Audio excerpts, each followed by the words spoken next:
revenir aux racines du mal et du mal pour éclairer les difficultés à obtenir une vraie parité.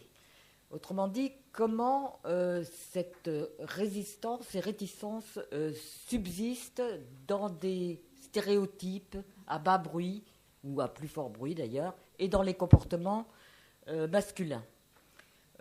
Autrement dit, je vais revenir sur les discours qui semblent anciens, mais comme je viens de vous le dire, ça circule toujours d'une façon souterraine, sur les discours qui tendent à accréditer l'idée que la femme n'est pas tout à fait aussi humaine que l'homme, puisqu'elle n'est pas un homme.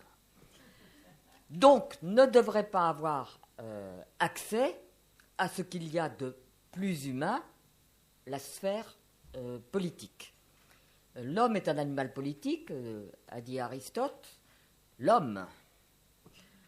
Platon s'était demandé s'il fallait ranger les femmes parmi les animaux ou parmi les êtres humains.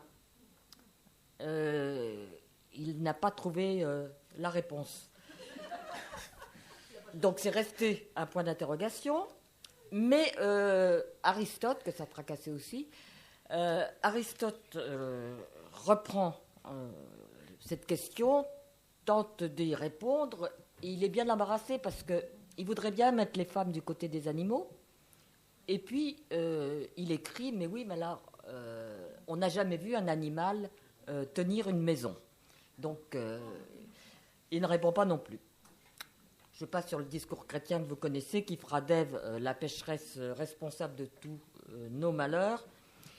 Mais c'est surtout le discours médical, scientifique, donc imparable, qui va prouver la nature inférieure de la femme par rapport à la nature de l'homme. Enfin, la nature de l'homme, c'est la nature humaine, vous l'avez compris.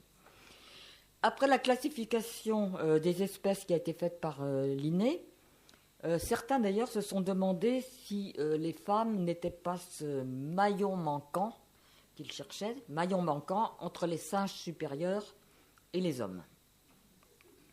Et l'anarchiste Proudhon dira à la fin du XIXe siècle que la femme n'est pas la moitié de l'humanité, mais un moyen terme entre l'homme et l'animal.